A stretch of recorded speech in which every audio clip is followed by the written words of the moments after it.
Les agradecemos a los que volvieron y vamos a continuar. Voy a hacer la apertura del último tema. Va a seguir coordinando el doctor Gabriel Gelón.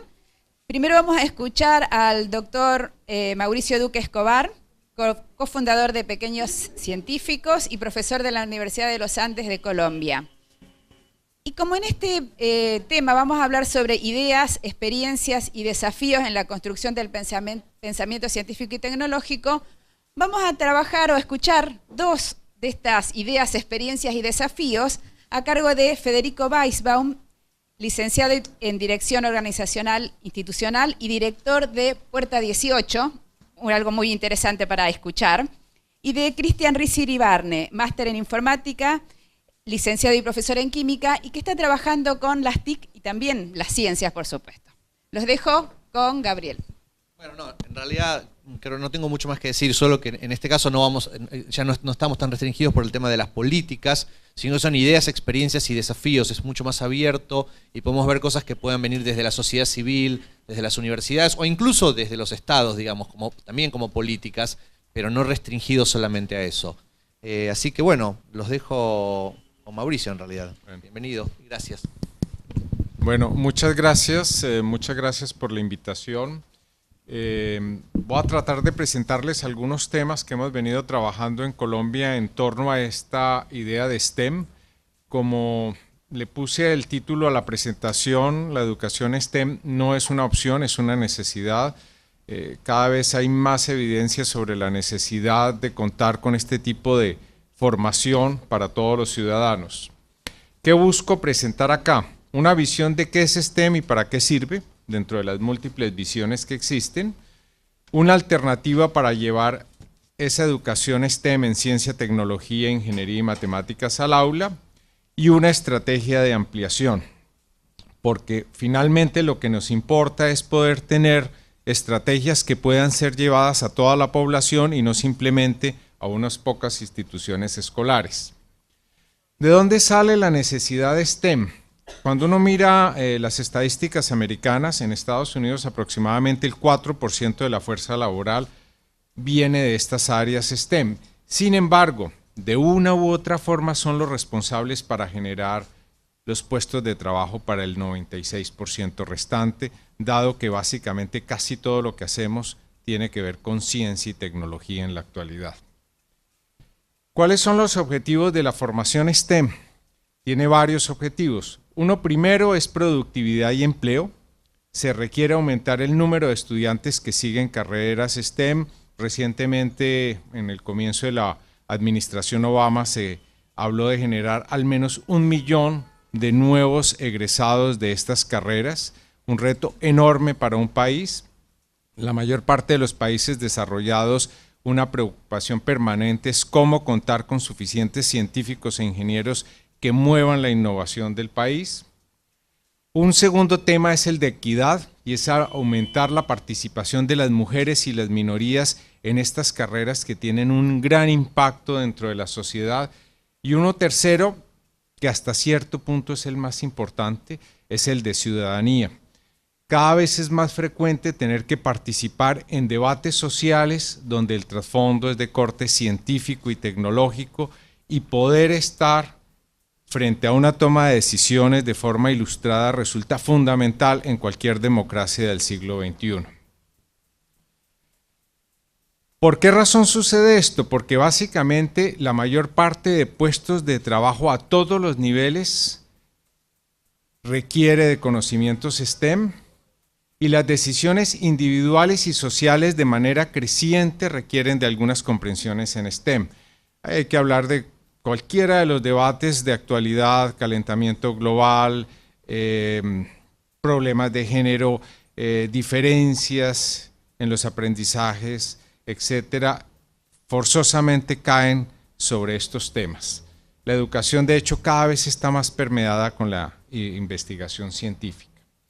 Un tema que en Colombia ha sido complejo, no sé aquí en Argentina, pero en Colombia ha sido muy complejo, es el de las interpretaciones inapropiadas de las aproximaciones constructivistas. Es uno de los temas que más nos ha costado, porque se ha pasado de una teoría que explica el aprendizaje humano a una serie de interpretaciones que pretenden que el niño en el aula aprenda de forma libre. Y son dos cosas que no tienen relación. Una es la construcción del conocimiento que producen los estudiantes y otra es la forma como se fomenta esa construcción del conocimiento. Algo que hemos tratado de hacer en Colombia en los proyectos que estamos adelantando, tanto a nivel de la Universidad de los Andes, en la cual trabajo, como en el Ministerio de Educación, donde actualmente también estoy trabajando, es tratar de encontrar qué es lo que funciona para promover buenas prácticas en la enseñanza STEM. Finalmente, en el área de ciencia, tecnología, ingeniería, matemática, los niños aprenden de alguna forma. El problema es que los aprendizajes que se están logrando no son los esperados. En el caso colombiano, claramente las pruebas PISA reflejan esa realidad, las pruebas internas que hacemos también. Colombia tiene un banco de pruebas importante que llega incluso hasta la educación superior, donde todos los profesionales egresados de la educación superior pasan por un mismo examen, un mismo rasero, donde, por ejemplo, entre los temas que se mira es razonamiento numérico, razonamiento cuantitativo. Y algo que no deja de ser preocupante es que quienes obtienen los más bajos resultados de lejos de otras profesiones es justamente los que salen de las facultades de educación, que son a quienes les estamos dando el papel de formar a los nuevos ciudadanos. Entonces, hemos buscado qué funciona de acuerdo a la literatura y nos hemos basado en una serie de principios. Objetivos claros de aprendizaje. Colombia tiene unos estándares por grupos de grados. Actualmente se están generando estándares grado a grado con descripción clara de los aprendizajes que deben lograr los estudiantes. Altas expectativas de los estudiantes sobre sus aprendizajes. Evaluación formativa, claridad del docente, instrucción directa que en Colombia se había dejado de lado con esa idea de que el niño debería descubrir por sí solo el conocimiento. Dentro de esa mala interpretación del constructivismo se está regresando nuevamente a una instrucción directa, intencionada, en búsqueda de aprendizajes concretos que hay que definir, aprendizaje entre pares, resolución de problemas y metacognición. Muchas otras cosas que considerábamos poderosas, la literatura ha venido mostrando que no resultan tan eficaces. Un tema final, rendición de cuentas a la sociedad del sistema educativo.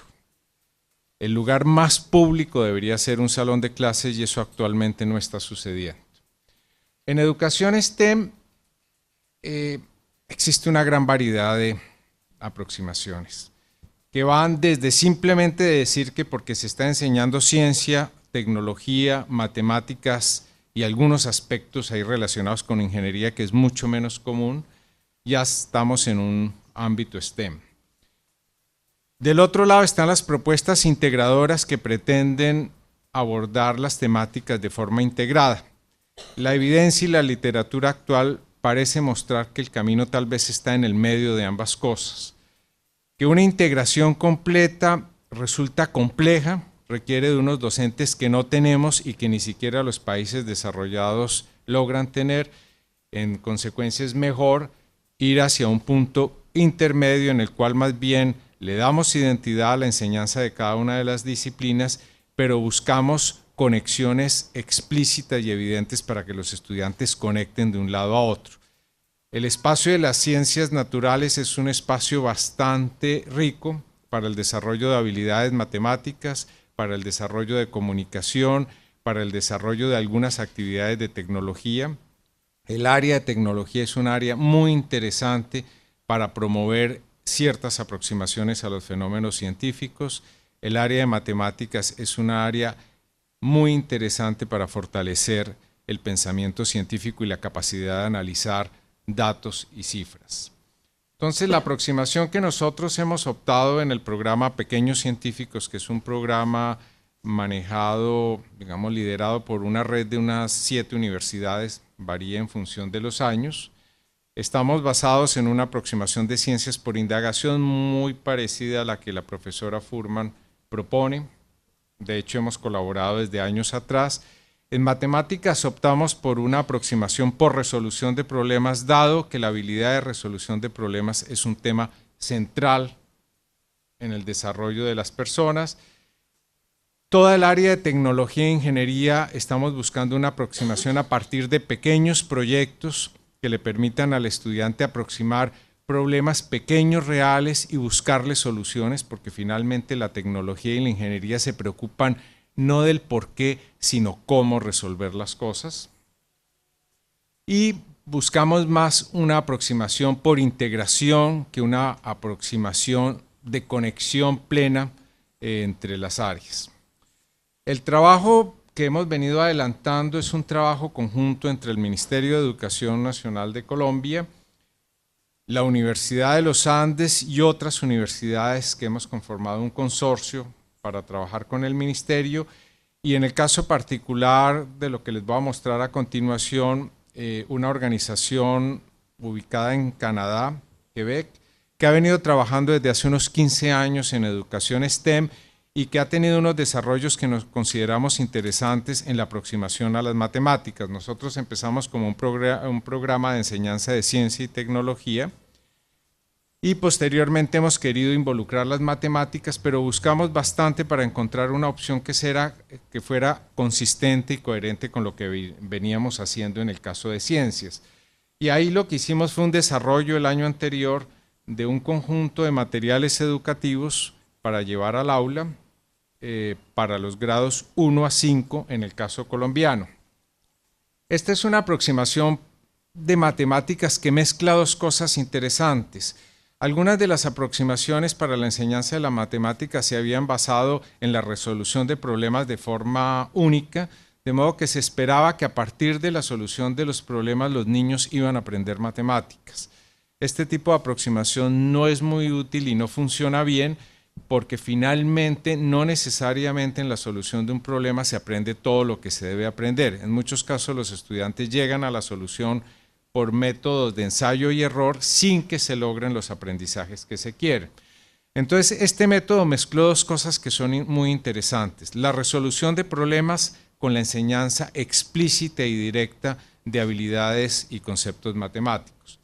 Entonces, normalmente lo que tiene uno en la ruta, que es lo que se presenta allí en la transparencia, es una situación problema que los niños exploran inicialmente, estructuran el problema. Problema significa que tiene varias soluciones para empezar.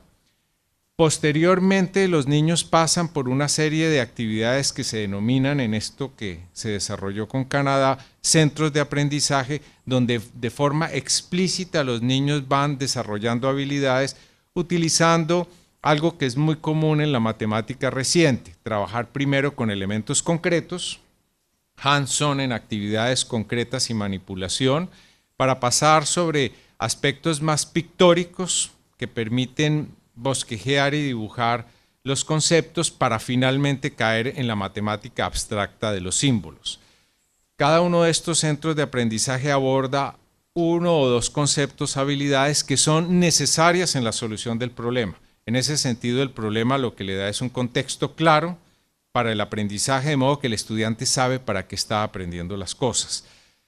Cae dentro de lo que consideramos que le da sentido y significado a esos aprendizajes, para regresar al final de toda la etapa a resolver plenamente el problema y analizar las diferentes soluciones. Y el hecho de que existan varias soluciones facilita los procesos de metacognición posterior, de comprender cómo se llegaron a las diferentes soluciones, por qué se dieron las diferentes soluciones. Entonces tenemos un problema que contextualiza el aprendizaje, que crea una necesidad de aprender para resolver algo que el niño tiene concreto. Los problemas han tenido un desarrollo grande en términos de plantearle al estudiante una situación muy cercana a un cuento o a un juego que lo anima a buscarle una solución al problema que tiene enfrente, y finalmente a aplicar esos aprendizajes para tomar decisiones y obtener soluciones variadas. ¿Qué es lo que estamos buscando? Consideramos que la construcción del conocimiento y de los procesos matemáticos es sustancialmente universal y que con un esfuerzo conjunto es posible lograr una democratización de la enseñanza de calidad a costos razonables. Una de las grandes preocupaciones que hemos tenido en Colombia es cómo volvemos las cosas que funcionan en pequeña escala y en ambientes controlados viables a gran escala.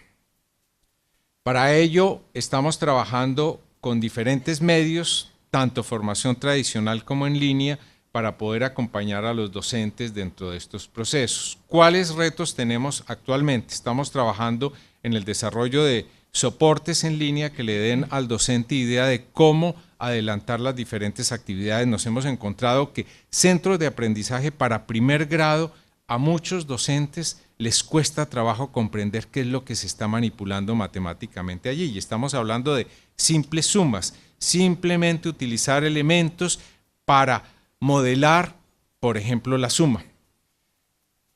El material pedagógico para escuelas multinivel, que ese es un problema que tenemos en Colombia, cerca del 45% de los establecimientos educativos en Colombia son multinivel, no tienen la mayoría de estudiantes porque son instituciones pequeñas, pero es un sector en el cual necesitamos una solución concreta, diferente a los modelos que habíamos venido utilizando, que ya cumplieron su labor, y la construcción de una red internacional de profesionales en educación en el tema de matemáticas para los primeros años.